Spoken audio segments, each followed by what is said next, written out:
Hey everyone, welcome back to Corporate Decoder, the place where we try to figure out if a company is really as good as it looks on paper.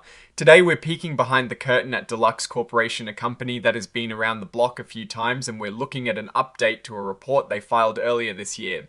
It is an amendment to a current report on Form 8K that is like a company saying, hey, we meant to tell you this important thing too. So what is the big deal with this amendment? Well, it seems like Deluxe Corporation had a board meeting back on the 20th of August 2025, and they announced they were bringing on a new independent board member named Michelle T. Collins. They also said she'd be joining the Audit and Finance Committee, but at the time they weren't sure which other committee she would serve on this amendment, is just to fill in those blanks and give us the full picture. And here it is, the missing piece of the puzzle. On the 29th of October 2025, just a couple of months after she joined the board, they officially put Miss Collins on the Compensation and Talent Committee.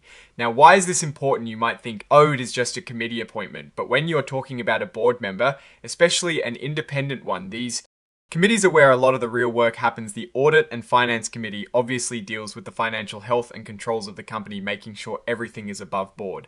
And that the numbers add up. The Compensation and Talent Committee, on the other hand, is super important because they're the ones who decide how much the top executives get paid and what the company's strategy is for Atron, sifting and keeping talented employees. So for Miss Collins to be on both of these committees tells us she is taking on significant responsibilities within the company's governance structure. Let's take a quick look at what the company is actually all about. Their main thing seems to be their common stock, which you can find trading under the ticker symbol DLX on the New York Stock Exchange, or NYSE. This tells us it is a publicly traded company, meaning its shares are available for pretty much anyone to buy and sell on the open market. We also see some identifying numbers here like MN, which I assume stands for Minnesota, where they're based, and then a commission file number. This is standard stuff for regulatory filings, just identifying the company and its jurisdiction.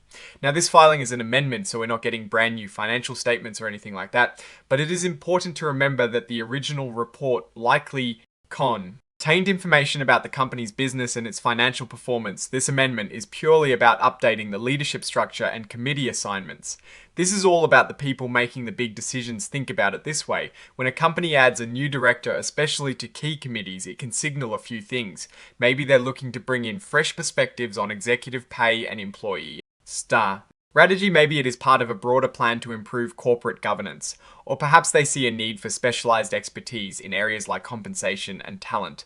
That Miss Collins might bring being appointed to multiple committees suggests she is a valued member and is expected to contribute significantly to the company's direction from a shareholder's perspective. It is always good to see new talent and experience being added to the board, especially in roles that directly influence financial oversight and executive compensation.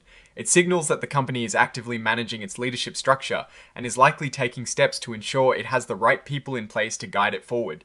So what is the takeaway here? Deluxe Corporation is making some strategic moves on its board of directors, specifically around Miss Michelle T. Collins. Her appointment to the Compensation and Talent Committee, alongside her role on the Audit and Finance Committee, indicates she will play a crucial part in shaping executive pay and talent strategies, which can have a ripple effect on the company's financial performance and overall operational health. While this amendment doesn't reveal new financial figures, it highlights the importance of governance and leadership in a company's long-term success. Alright, that is our quick decode of this filing. What is your take on these leadership changes, and what do you think they signal for Deluxe Corporation's future, especially when it comes to executive compensation and talent management?